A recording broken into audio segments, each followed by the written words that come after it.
Hello again, it's Dawn with For Grace Creations. Welcome back.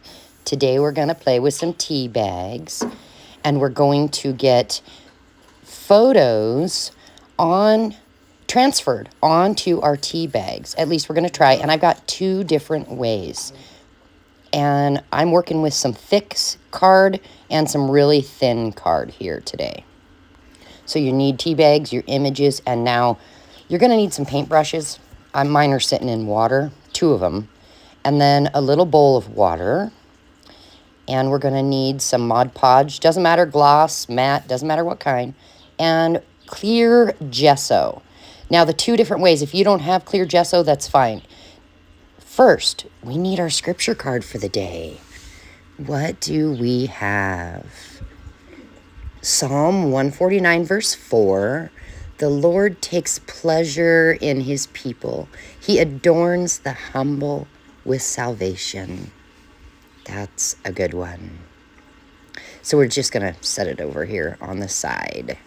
Now, if you don't have Mod Podge, PVA glue watered down also works. I've got a little washcloth here. You could use a little towel, just something to dry your hands off.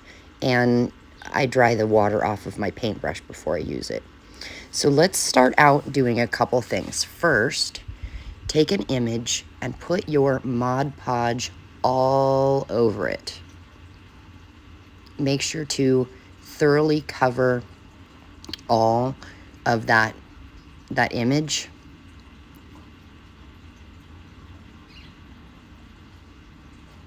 I may have too much here, but whatever. We know it'll stick this way. I'm going to set it aside now to dry. Now, that'll be for the first way. The second way, we're going to actually put some of the clear gesso onto our tea bag. The first way, we do not do this, but we're trying it 2 ways. So this is going to be the second way. Just paint that surface. It doesn't have to be too thick.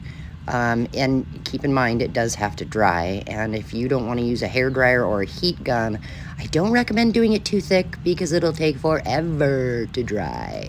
So yeah, just paint it on. I have 2 paintbrushes, one for the gesso and one for the Mod Podge, but you could use the same one, just rinse them off in between maybe. Okay, so we're going to take another image and paint it with the Mod Podge. Again, covering the whole surface. And then, oh, by the way, this is one of the thinner pieces of paper. I wanted to try this with thin and thick. Basically, scrapbook paper, magazine paper, printer paper. I wanted to try different thicknesses. Now, the first way with the Mod Podge, no gesso. We're placing the Mod Podge on that photo and then immediately putting the photo down onto that tea bag, and it needs to dry. So we'll set that aside. So one way, Mod Podge on the photo, put it down on the tea bag, let dry. The other way, paint the photo, set it aside to dry, paint the tea bag with gesso, clear gesso, set that aside to dry. So we're just going to work on prepping a couple of these. And this is just another Vintage Up video in preparation for our vintage journal. But even if you're not going to make a vintage journal with me, I thought maybe you might want to know how to do this. It's kind of cool. Look, it turned that bright image already into kind of a vintagey look. But what we're doing here is we are getting these images, we're going to get them transferred onto those tea bags. So there will be no paper left. I don't know how this works, but it does. I tried it and played around before recording, and then I thought, oh gosh, I need to hit record. Sometimes, I just get to playing and I don't even think about anything else. So I figure we'll do a few of them each way. So I'm just painting gesso on another tea bag to set aside to dry.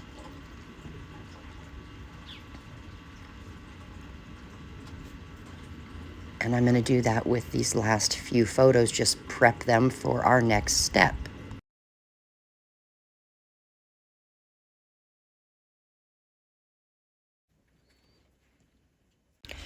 All right, here's the two I've already done.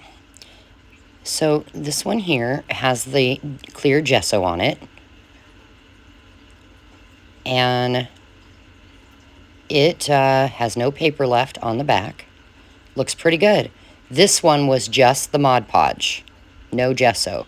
And if you notice, look, some of the image came off in a few places. I mean, it's fine. I just cannot see her face as well.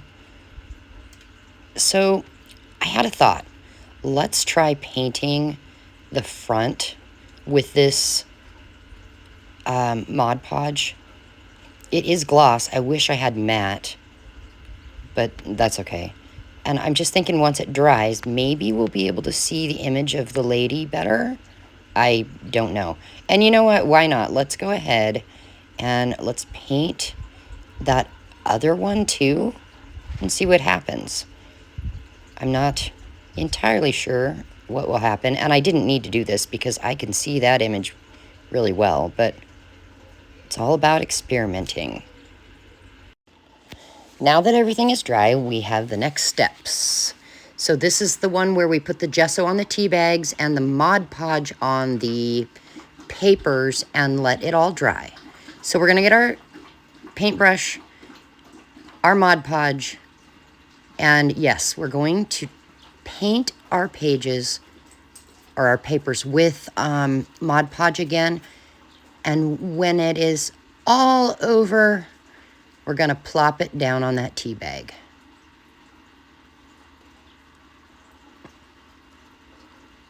Make sure it is pressed down on there really well.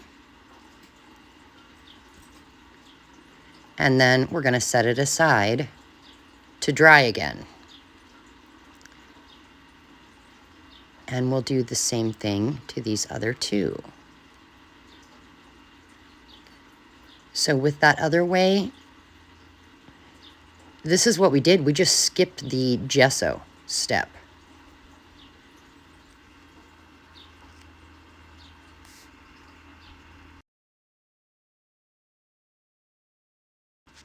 All right, now that that's done, all three of these need to dry. Now let's grab the ones that we put that clear gesso over top. Look, it made them really shiny, but it didn't really change anything. So I probably would skip that step. It's kind of a waste of time. Let's check out these. No gesso. Remember, we just painted the photo with our Mod Podge and plopped it down onto the tea bag. So let's start with, the feel of these is awesome. I love texture. So grab your washcloth, your bowl of water, and one of your photos. Turn it over, and we are going to get water on our fingers and get that paper wet. Now you're going to be able to see where the water soaks in. See how it's changing color?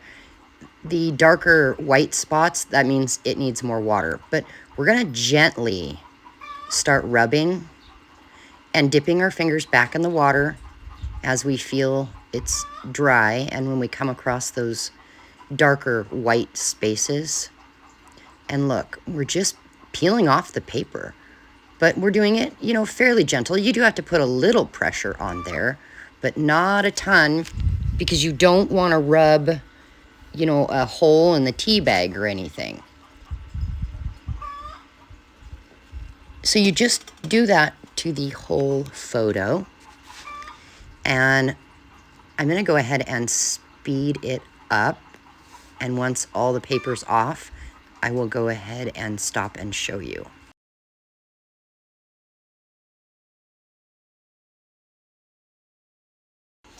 Okay, check it out. Isn't that cool? You can see the image from both sides. Now I'm going to do the other two. This one is that thicker paper, where that other one was that, like, it's almost like It is printer paper, actually, now that I think about it. So you could do this with old vintage photos that are real vintage. Just make a photocopy of it. And of course, it's going to be bright whites, you know, and that kind of thing. But by doing this, you're actually making it look original vintage again. So I'm going to do that with both of these and come back and show you what they look like. Okay, here's that flower. Even though the paper was thick, it worked out great. Now they are wet, so we do have to set them aside until they dry to see truly what they look like. Here I'm working on the last one of these. There it is. It just amazes me that it looks the same on the front and the back.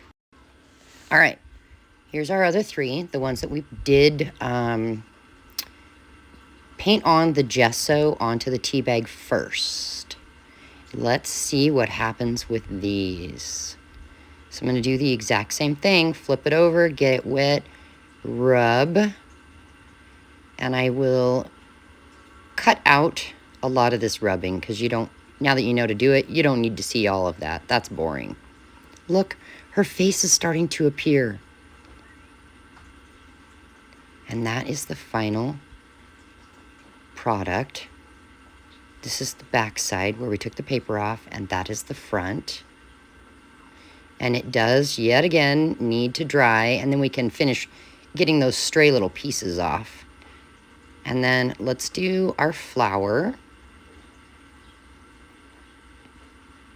And this is where the paper was, and that's the other side. It has to dry, and now we'll do our very last one. And then we will dry them and come back and compare to see if there's any difference between using gesso or no gesso. All right, they're basically dry. I don't really see much difference. So I still don't see much difference. So in all honesty,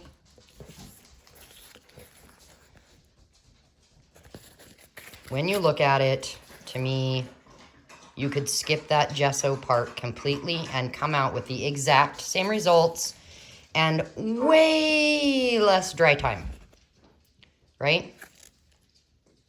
Obviously, when you're putting your tea bag down, pay attention to if it has a lot of markings because it could distort the front of the picture, but that's okay. The back of the picture is good. What are we going to use these for? Well, I'm not telling you yet. You have to wait and see. That is going to be another video, and it will be part of our Vintage Up series, making a vintage journal from start to finish, which there's a playlist. I'll include it down below.